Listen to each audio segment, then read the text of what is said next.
Good afternoon.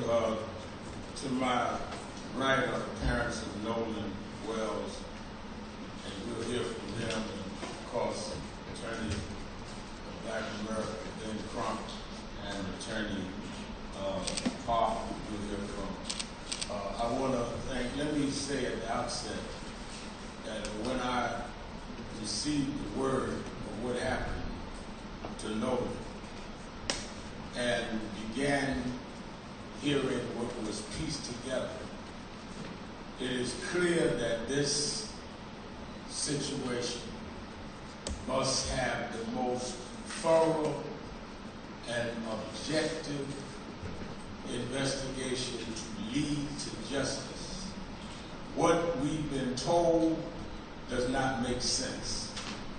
And being that there is lack of confidence in the local authorities, who have already, in my judgment, seemed to have mishandled where it was going. Because to just immediately, before a week time, saying there was nothing done wrong, when we hear that this young man was engaged in some kind of argument that was on tape, that his cell phone and keys ended up with one of the people that were there on the island and got away. He was one black with 3 young white men who happened to end up with his phone, happened to end up with his keys.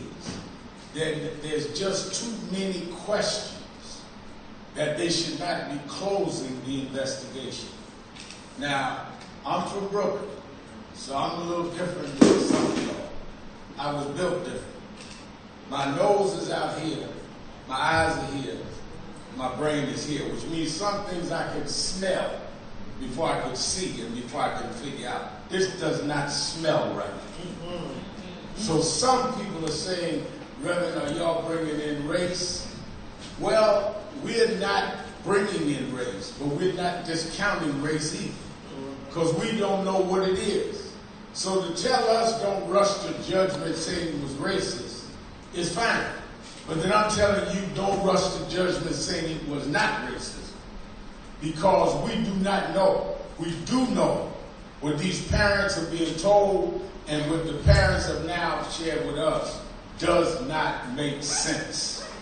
How do you end up a young, promising football player, not in trouble, mother and daddy at home, everything we tell him to do and be. They go on the 4th of July, on the anniversary of this country, going to an island, we're outing with his friends. And the friends come back, and he's left there with some story about, he said leave them behind. But then by some magic, one of the friends has his keys and his phone. Mind you, his mother tracked down the phone. They didn't voluntarily tell her they had his phone. They didn't voluntarily say they had the keys. So if they had not been tracked down, we don't know if they ever would have known where it was. Some of this doesn't make sense. So we are absolutely a National Action Network and other groups going to rally behind this family. I have told them that whatever we can and need to do, we will do it, because this smacks of some of the worst fears that we've had historically, not only in Mississippi, but in this country. And we are there until the end with them. I've been asked by the family to be in Mississippi for the funeral to officiate, which I'm going to do. We just got off the phone with Tyler Perry, the actor who says he wants to help cover whatever expenses for the funeral. We have with us Spike Lee is in the house. Many of our people that have always supported families are there. This is not about them trying to raise money. We're going to take care of that. This is about, though, they got to keep going forward. But we want justice. And let the chips fall where they may. If it ends up being one way that we suspect was wrong, fine. But if it's another way, don't back up and play games with this. They are not activists or lawyers. So they only want justice for their son. I'm an activist. When we get there and they say we heating things up, that's what we do. Because sometimes you got to make people sweat to get the poison out of their system. Come on now. I'm the sweat man. Yes. And they are the parents that want to see justice for their son. Let me let you hear from Christine and Elmer Wansley and then Attorney Crump. Okay, Attorney Crump, and then we hear.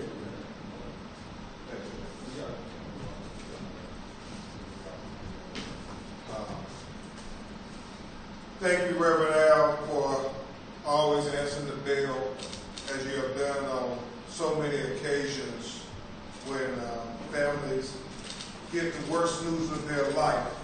And make no mistake about it, Christine and Elmo got the worst news of their life on what was supposed to be a joyous occasion where everybody was celebrating the 4th of July weekend.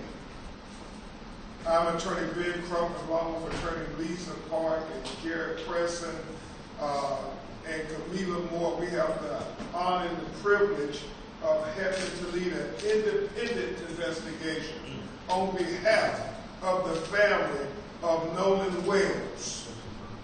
Why do you say we need to be retained to lead an independent investigation? It is because the family has distrust of the Mississippi law enforcement officials giving them a fair investigation where their black son ended up dead after going out on a boat with 3 young white men.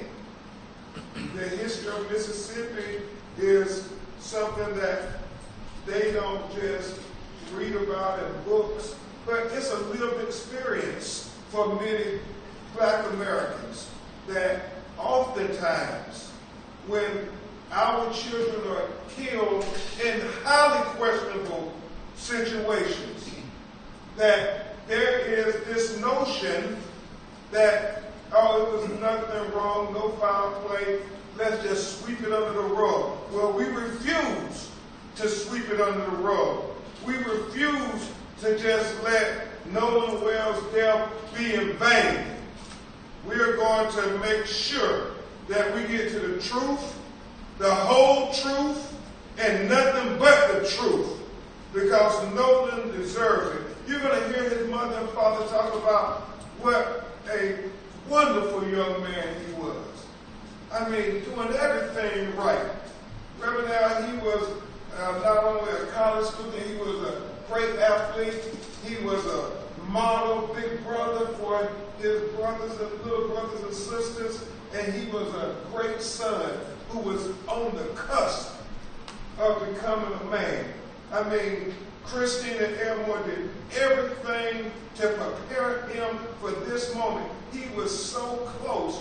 He was right there. You're going to hear his father talk about him had a good football season last year, but this season he was really ready to go to the next level, to go to Division I. I mean, the highlights that you're seeing on social media of his athletic prowess. I mean, it is all relevant, because when you start talking about drowning, I mean, this is a kid who knew how to swim. This is a kid who was in tip-top shape. He was a superior athlete. And so I'm going to get to that in a moment, these glaring contradictions, but to try to say, oh, we're suggesting it was just an accident of drowning, go ahead and move on. Well, they are not accepting it. They are not accepting it. They want to know that you have not taken the path of least resistance, that you have done a full, complete, thorough, impartial investigation, because it cannot be lost on anybody, but especially us in the black community. If the roles were reversed, and you had 3 young black men on a boat with a young white man, and that young white man ended up dead. What kind of investigation would be being conducted by the Mississippi law enforcement officials? How many times would those 3 young black men be interrogated? So all we're asking is the same consideration you would have given if the roles were reversed. Give that consideration to this family as well. That is our fight. The glaring contradictions just jump out at you. The fact that he is there with his friends, and you look at all the videos, it seems to be he's the only black on the island, or maybe one other, but not many. And so, Jared, you have where a young woman he was talking to says that, well, Nolan said he was going back to get on the boat with the boys. The boys say that Nolan told them he was going to stay and talk to the young woman. It's a contradiction. They're not saying the same thing. One of them is telling the truth, one of them is not. We have to get to the bottom of that. It's important. And then the fact, Reverend Al, that they have this video of an argument that is going on. And you know, thank God, all the young people, they have cell phones, and anytime you hear people raising their voice, they start the video. And so you hear on the video, Nolan saying, "Give me my freaking phone. What are you freaking doing?" And that becomes even more relevant when you think about the story that they are presenting, that Nolan chose to stay behind. That's what they're saying. But his phone, he wouldn't take that with him if he's going to stay behind on an island. I mean, we're talking about an 18-year-old kid. What teenager would leave their phone behind if they're going to stay on this island? What teenager wouldn't take their phone? And so it's not adding up.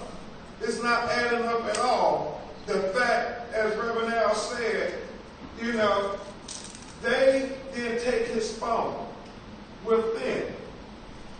His mother, when she finds out that her baby is missing, they start trying to track the phone. The GPS the phone, they use Life 360, and they discover that, well, the phone is on land. The phone is on land, but you're saying he went missing on the island. And so it's not adding up. And so they go get the phone.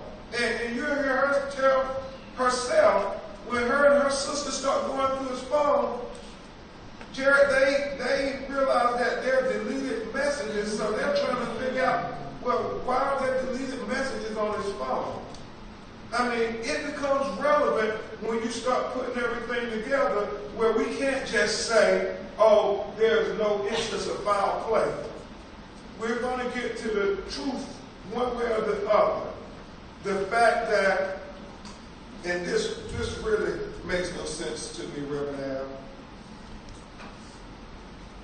this notion that where he drowned, y'all have, I'm sure, seen all the videos out there. I mean, if he's drowning, nobody sees him drown, nobody offers assistance, nobody tries to help him. I mean, obviously, he stands out. He's, I think, the only black person I saw when I'm looking at the videos. And if you see him drowning, you mean nobody is going to try to help him? It's not adding up. It is not adding up. And that's why the family at their behest, we had an independent autopsy being performed.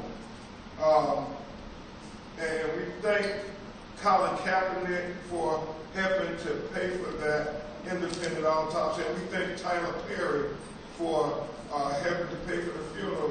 Because as Reverend L said, these were just regular parents going about their life. They weren't expecting any of this.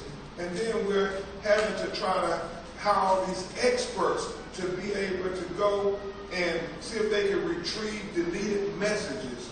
We have to have experts. You hear from Attorney Park talking about, where the body was found when it was recovered and how long it took to be recovered. We think all of those are relevant issues to trying to understand what really happened to Nolan Wells. And this independent autopsy is so very important because we had his body flown from Mississippi to Washington, D.C. because his family wanted to make sure that they had a doctor who had no ties to Mississippi law enforcement to do an independent examination of their son's body. And we are hopeful to get that result in the very near future. We were hoping we would have had it today. However, as you all know, here in New York, they canceled all the flights yesterday, and so it took a long time for his body to get to the medical examiner's office in Washington, D.C. But rest assured, as soon as we get those results, we will make them known to you because we believe transparency is very important. We want to lead by example. We want them to be transparent, and we want to be transparent. We know they conducted the autopsy. We are waiting on their results as well. The final thing I will say is this. If there are any people on that island, any young people who recorded videos, who witnessed things, who may have saw Nolan at any time on that island, please, please, please let us know. Please call Crump.com, call the hand number, just any information. They are desperate. We're in a ferocious pursuit for the truth. And y'all, if it was your child, wouldn't you want everybody who knew something to let you all know? This is a hard one because it's so tragic on so many levels. Well, before we bring the parents up, well, we have Attorney Lisa Park, who is head of the investigation of our office. My name is Lisa Park. I'm the senior attorney for the Ben Crump Law Office in Atlanta. It is our honor to work with the family to try to find answers in this case. I think that most of you at this point are aware of Ben Crump Law and many of the cases that we represent in this country. Some of these cases you don't know anything about until we get involved and we shed some light. We explain to the media what has happened, and you all let America know what has happened. Sometimes cases come, and you all already know about it. This is one of those cases. I saw this in the news before I got a call from Ben. This was already huge in social media, already out in general media. Why? Why? Because it doesn't take an attorney. It doesn't take a special investigator. It doesn't take someone with extreme training to know right off there's something wrong here. This is as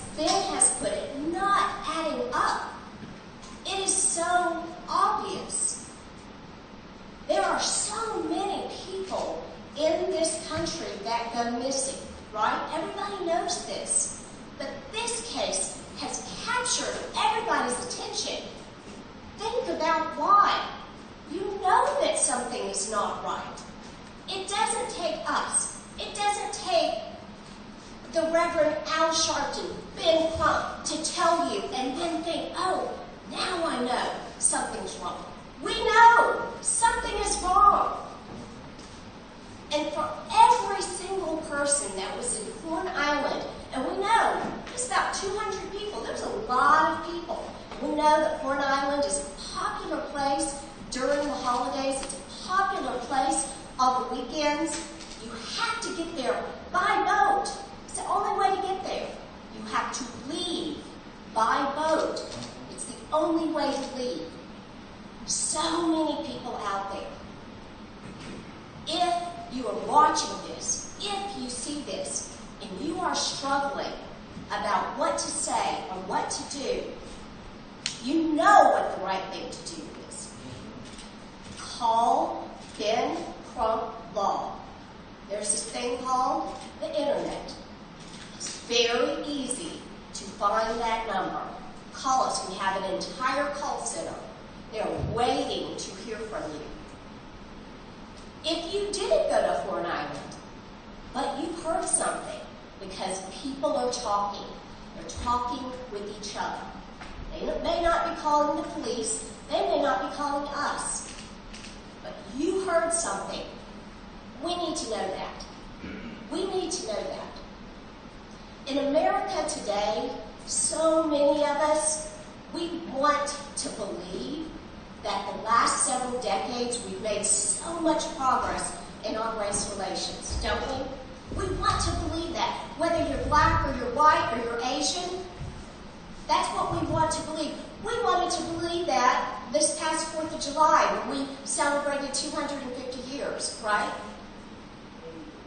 If you want to believe that, you've got to be part of the solution. You've got to be part of that. You have to make it happen. And if you have information, please call us. It is incredibly important. People out there, you have answers. You may not know exactly what your information means, but if you saw something, say something, please.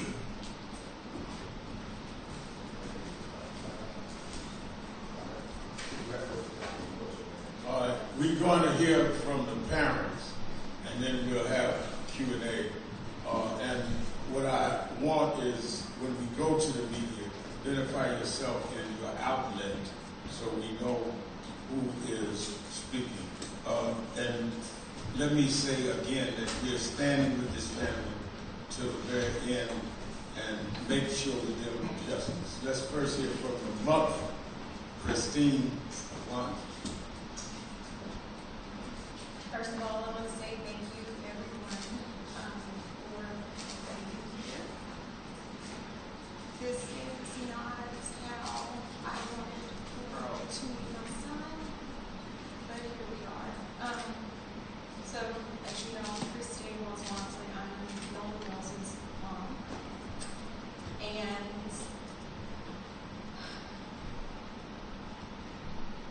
Nolan is the kindest soul. He never met a stranger.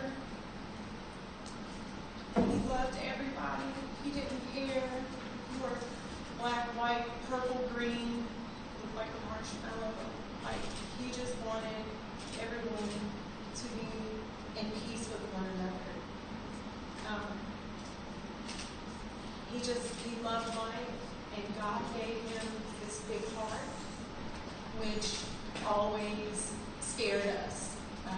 Me and his dad had conversations with him all the time, not just about the importance of understanding our history as Black people, but also the importance of how you have to move in certain spaces. And it's not us feeding into racism or the stereotypes that comes with that. Unfortunately, that is just a matter of fact. there have been many cases, many instances that shows that it's unfortunately a pattern that he did not like. He did not like that there was so much division, and I think that's why God gave him us. He was really a peacemaker. He wanted, like I said, everyone to be included. He never wanted to leave anyone out. He just, even at a young age, I don't know, he was,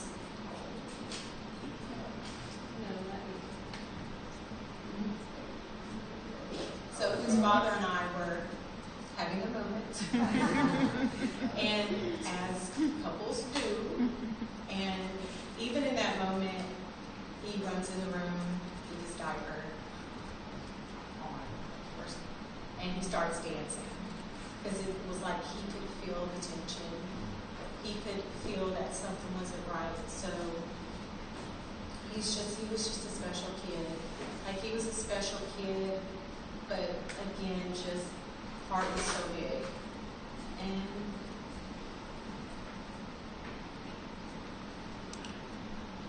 okay, we're gonna miss him dearly.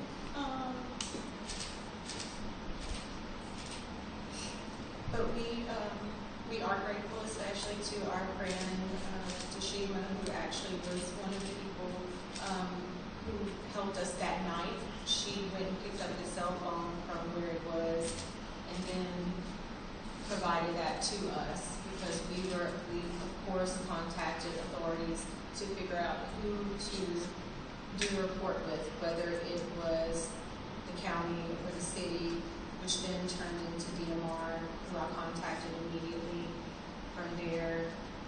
And, but so our friend actually, when I called her, Nolan is best friends with her two sons, Jalen and Javon. When I called her, I said, Tashima, have you seen Nolan? He's missing. No one's seen him, no one's talked to him.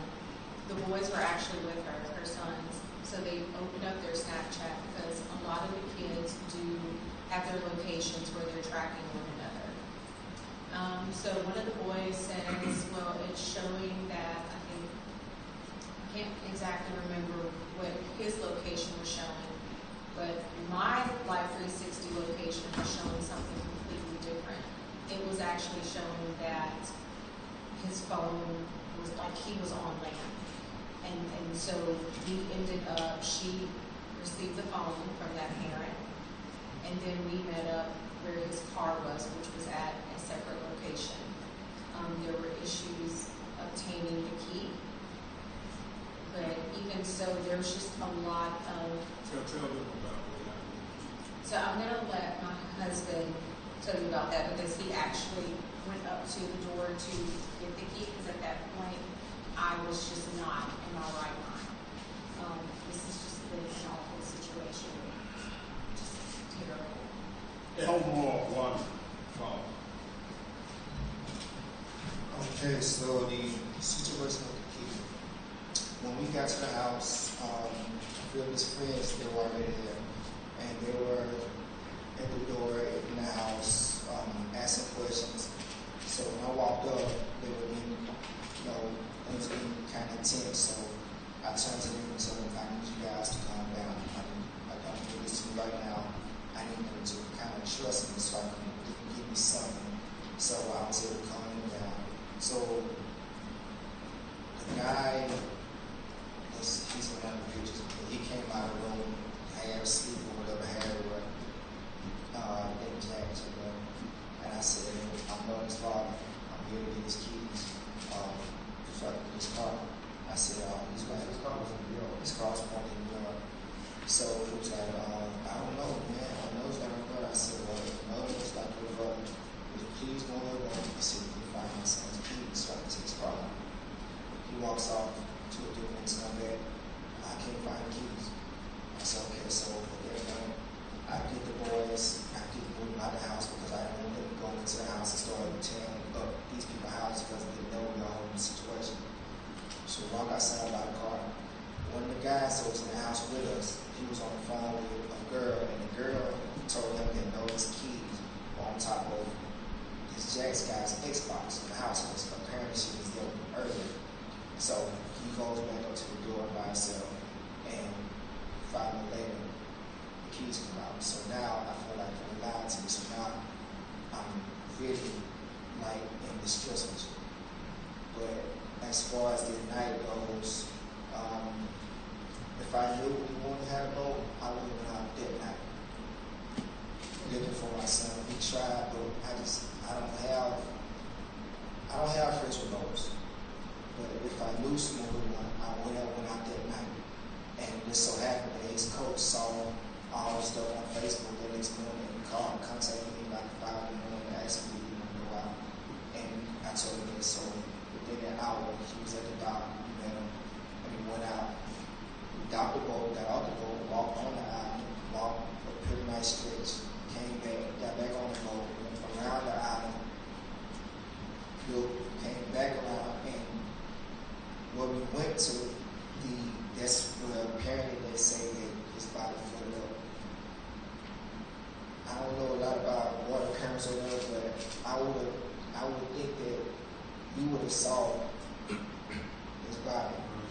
And on the trip there was a family that stayed the night on the island, like actually tented out on the island. So if he was left, he would have saw their family on the island, and it was 2 of the boats docked, so he would have had help. So I don't know. I think we stayed there for like an hour and a half. That's when Jackson County and the sheriff department showed up, and they were going to do their rounds. And I had a classmate of mine, he and his 2 boys, they came out and they searched, and then got back to touch me and said the Coast Guard showed up and everything. So good. What is so critical, what Elmore is saying is they went out on Sunday and the tide brought his body up. He went missing on July 4th, as they say. His body should have been there on July 5th. Why would it now appear to July 6th? And that's one of those things that's just not adding up. And the fact that if he stayed behind on the island, there were boats there. There were people. Somebody had to see something. That's why it's not adding up. And that's what they're saying. It is just not adding up. And if he was there 2 days, somebody on the island would be able to verify that. 2 days, and nobody's come forward and say, no, he was with us, or no, we saw him. It just does not make sense. Make it make sense. Just one last thing. We want her to talk about the cell phone deleted messages. You're talking off mic. I'm sorry. I thought my voice was loud enough. One last thing. We want to have Christine talk about the cell phone from her perspective before they tell you who Nolan was, and then we'll take your questions. So when we made it home, my sister and I actually went through Nolan's cell phone, particularly Snapchat, because that is so popular with the children. And when we opened it up, there was nothing. There were no saved pictures. There were no snaps from that day. And we did open it before the 24-hour expiration. So we found that very concerning, only because anyone who's ever been around Nolan will tell you at social gatherings, he's taking videos, he's taking pictures, he's even come up to me when I'm getting ready to go to bed, hey mom, come on, take a picture of me. You know, like that was Nolan. So that's why we feel that things may have been deleted, was because of the fact that there was nothing in either one of his accounts. But I do want to say this. I would hope that any parent who, God forbid, would be in our situation, I would hope that you would do the same thing I would hope that you would ask for any help, receive any help to get answers, because at the end of the day, that's all we want. We just want to know. We just want to know what happened. And want our baby to come home. Like that's our biggest thing. And we are so grateful to everyone, family, friends, classmates, United Cajun Navy, everybody that's assisted us. We appreciate you. There's not enough thank yous that we could say or give to you. But I just, we just want to know. We want an honest, thorough investigation. That's all we're asking for. Do you want to say about who Nolan was and this?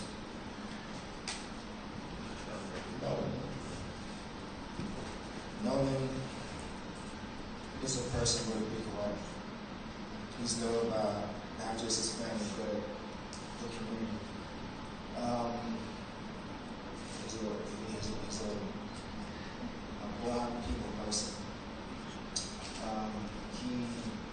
He really developed a bond with his baby brother because both of them played the same position. So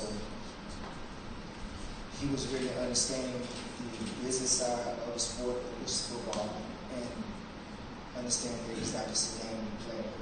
So the stuff that I was telling him, it was kind of starting to sink into him, and he was really getting more depth into it. And I could see as he did that, his baby brother really started getting more into it as well as being more focused, because he saw that if my big brother is about to go do this great thing, then I want to do this great thing, but I want to do it better. That's why that's what made me so like vinegar or it was like they was always at each other, but they were the same. When I look at my youngest, I say Nolan, or when I look at Nolan, I say my youngest.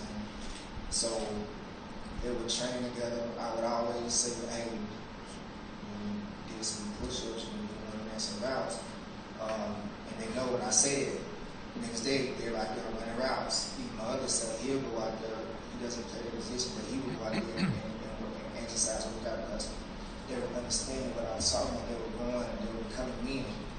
So this was his time. He would always talk to me. I wanted to give my advice about stuff.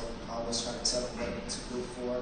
And I was always telling myself, son, I'm giving you this advice and I'm telling you this stuff, but you're going to have to experience this. But when you experience it, it won't be foreign to you. You'll have some kind of idea of how to navigate through it. And I think me and his mother, I think he did a great job with it. That's why it's so hard for me to believe that he would choose to stay on the island. It just wasn't his character. So Nolan is the funniest kid in our family. Speaking of the time she was talking about, we were having a kind of heated moment, and I don't know if you guys remember the dance called Stank.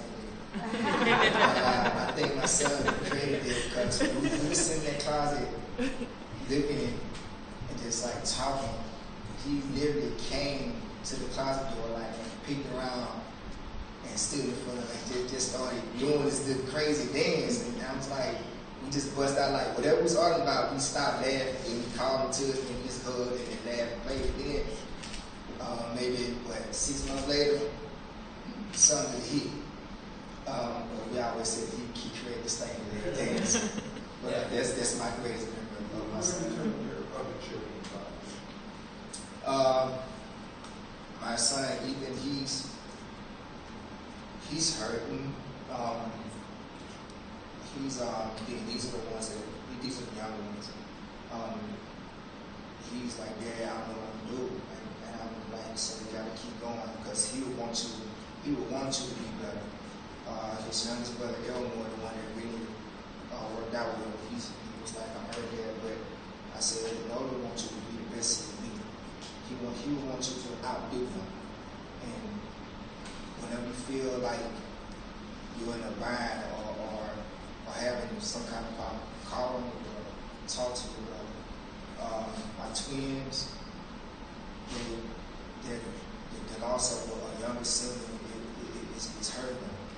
They have to figure out how to navigate through life without them. And my daughter, Carly, with her being away, it's really hard for her because she's not around family now. So she's out on, doing life goods, but she's doing it on her own. So she has to do this by herself. We're here, by phone, but we're not in person. So she really has to draw on the people that surround her when she's not home. So I'm together with my family. This is what y'all know. He was the jester in my court. And, he was great, not by us, but by the whole. We will announce the funeral services when it is finalized, and we'll be going to help with our officiating the funeral in Mississippi. Again, we'll take your questions, but identify who you are, and please be respectful of the families in mourning, but because they want justice for their son, they came to New York to make this appeal. But let's not make this a circus. Yes. Christine and Sharpton in your post. First of all, I just want to say, I'm so sorry about the loss of family. I have a couple of questions. When was the last time you heard from Nolan? What did he say? Was there a call or a text? What was said during that last interaction?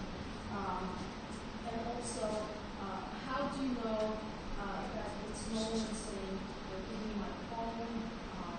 What are you doing in that video? Say that last question.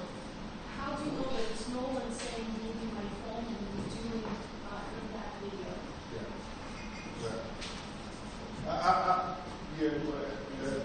The second one is other children who are saying it was Nolan. So the last time we spoke and saw Nolan was July 3rd. He actually cooked dinner for me. Actually for us, because I had gotten off work and it's been really busy, and so he cooked dinner with salmon. He baked it. I'm so proud. And then after that, he was just like, "Hey mom, I'm about to go. I love you." It was a hug, kiss, and he left. Which of course, he knew we always looked at like 360.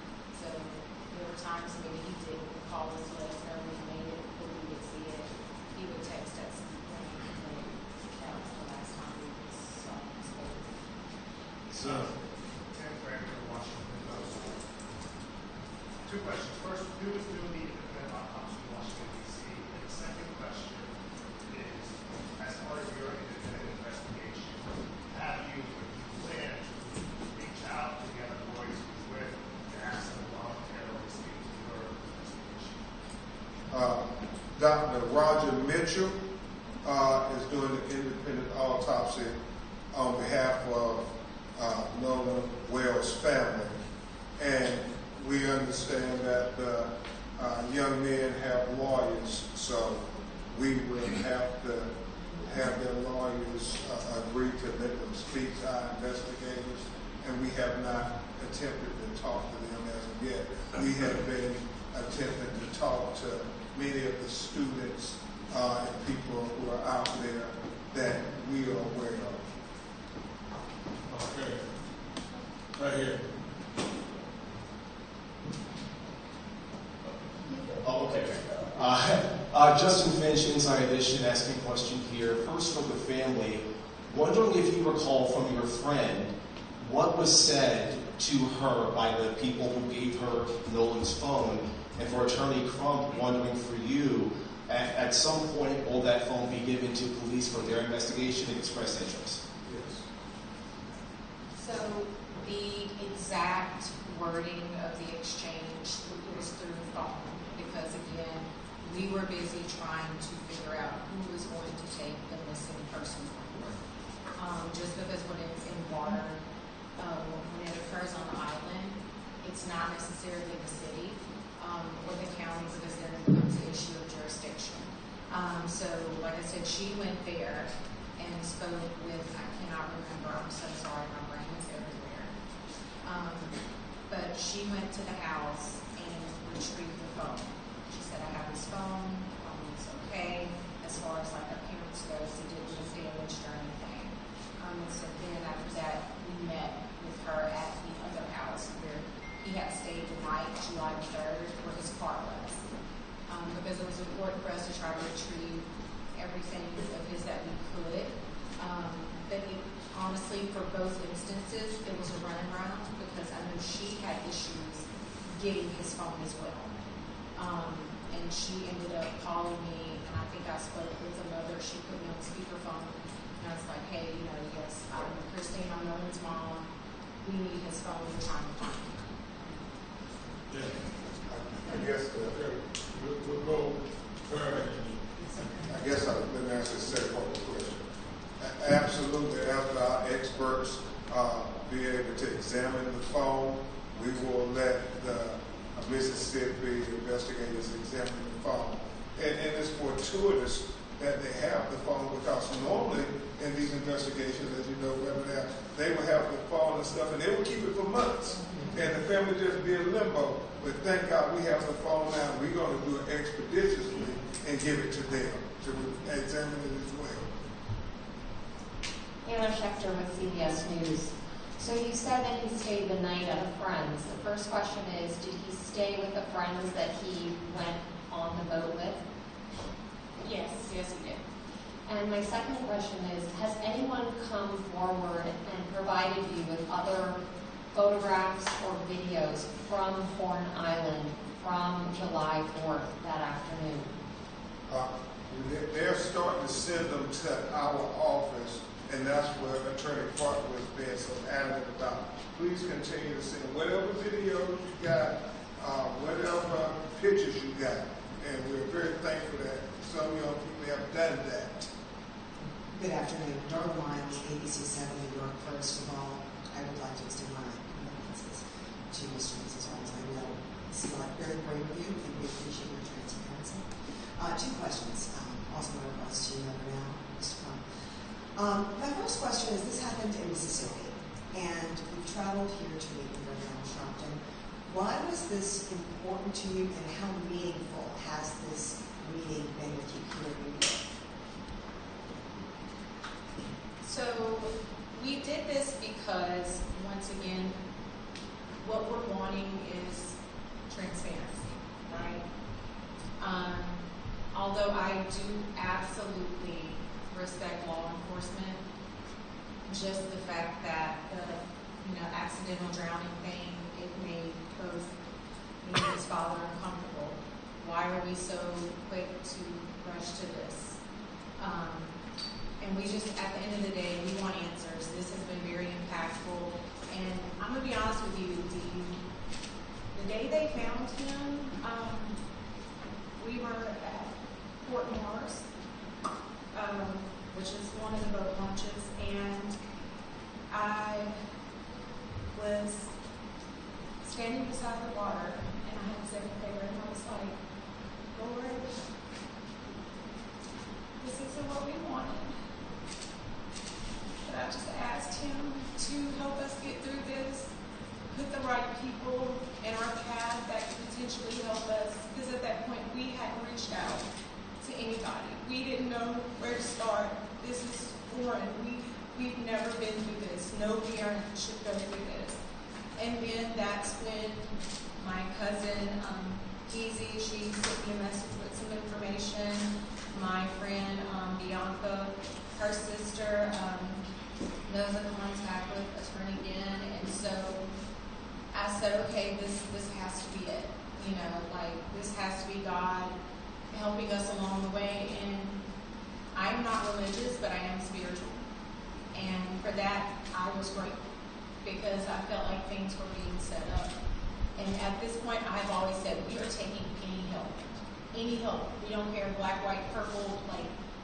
Again, we just want to know what happened. That's all we want to know. We just want to know what happened. And my quick follow-up to that, can you were you able to get a clear explanation as to the chain of custody of this phone, like how that parent came into possession of this No. phone? And then explain the resistance. You know, you said you went to the home to get the keys. I don't understand, like, what kind of resistance? What was that exchange of words like? The resistance you received when you went to go retrieve his keys. Thank you. He just acted like he didn't know where they were. Just like I'm like clueless. Like I don't know. He's like I don't know. I'm like just please. I was like just please don't open it for me. Because to be honest with you, at that time I was very emotional. I wanted to give me an answer. So that situation with me and them could have went totally left field. But since those other young kids were in there, they, at that moment, they kept me from doing what I wanted to do. So getting them and calming them down, it helped me focus on what I was really there for, to find the keys. And like I said, when I asked him, he said he wanted to look. And so he said he couldn't find them out of their home. And like I said, 5 minutes later, he come back out with the keys. And they didn't come back outside anymore until the policeman. Because at that time, police were called because they were looking for his wallet. And they went to the door. But other than that, they sent keys out. They locked everything. They were nothing to do with what was outside that door. So that's that. Yeah, it's lied to me. It killed all trust in the head. All right, we'll take the last 4. 1, 2, 3,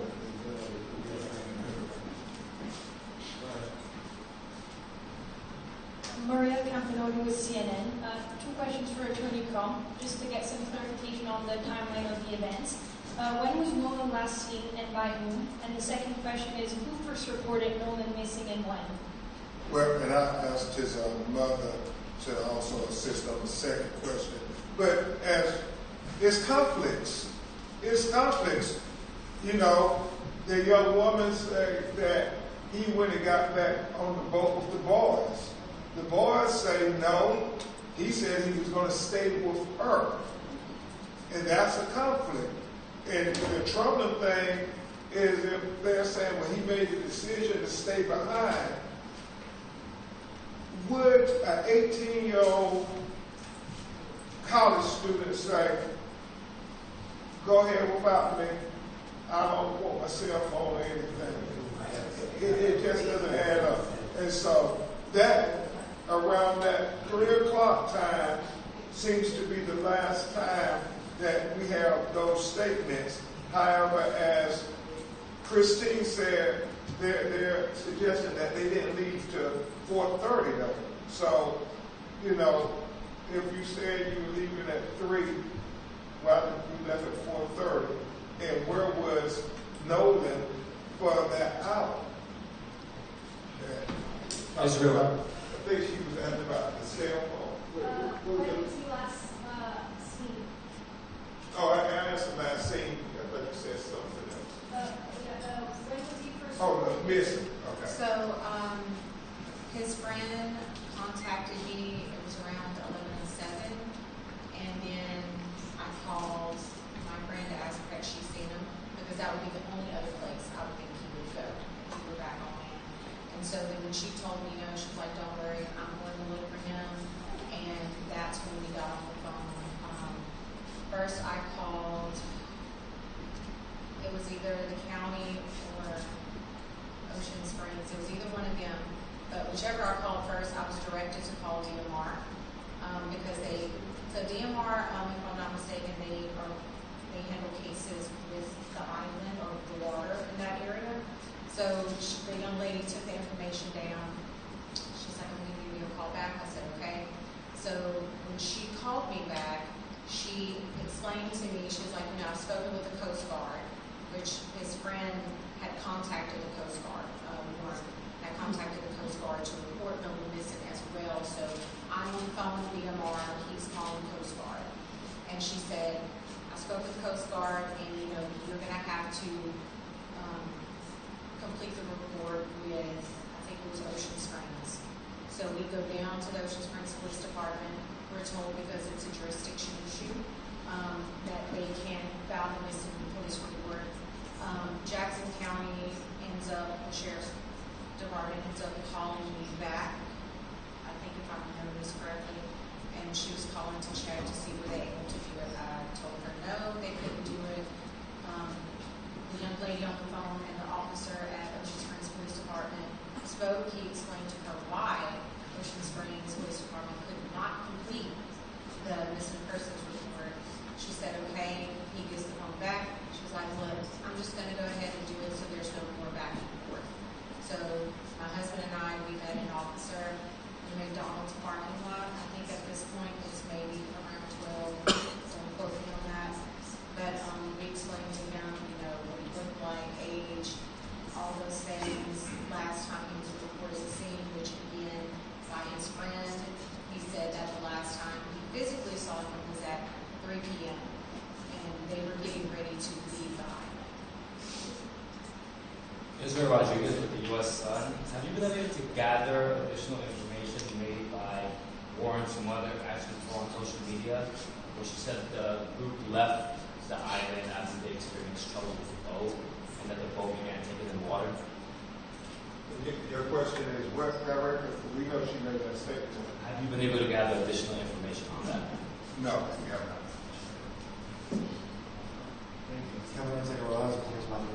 I was hoping that the family could clarify Nolan's relationship with the young men that keep traveling to the island. But we've heard different accounts of how long he's known them, and I was wondering also if you folks have spoken to those families since they brought it up.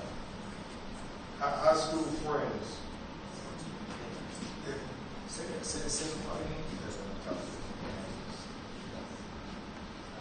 Yes, of course. Thank you so much, Rev. I want to speak to the family. I stand here as a cousin, a first cousin of a victim. In 2020, he went out with his friend and the mother, who was white, and he went missing. He was found dead, deceased, in a field behind her house. She was arrested.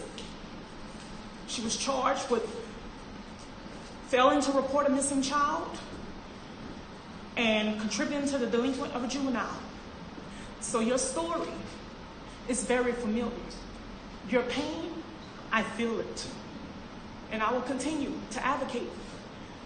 I'm an activist, and I go all across the world. But today, I'm here because I stand with you. As a cousin of a victim, I know what you feel when you don't get justice and the system is up against you. God bless you.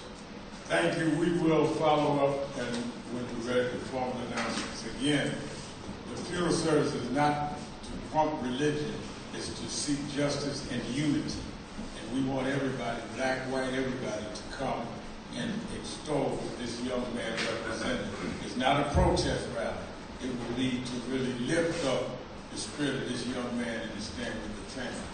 If we have to do protest rallies, that'll be announced at another time. The funeral services is to talk about how Nolan was a great young man to his family and we're there to comfort them.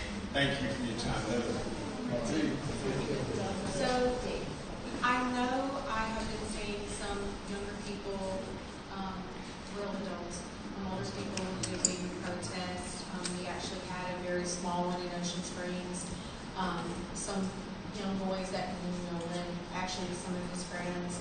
So what Elmore and I would like to say is, if you do, please be peaceful. Nolan was not someone who liked fights, physical fights. He really didn't even like arguments. So don't go out there trying to be tough. Just think about what Nolan would want. And I'm telling you, he would not want that type of behavior. So let's just make sure that we keep it peaceful and respectful to one another's and others, and just stay away from negativity, but also to all of those who have sent beautiful messages. We have not gone through all of them, but I want you to know that we appreciate you, your love, your support, standing with us, and just keep us in your prayers. Thank you, ladies and gentlemen.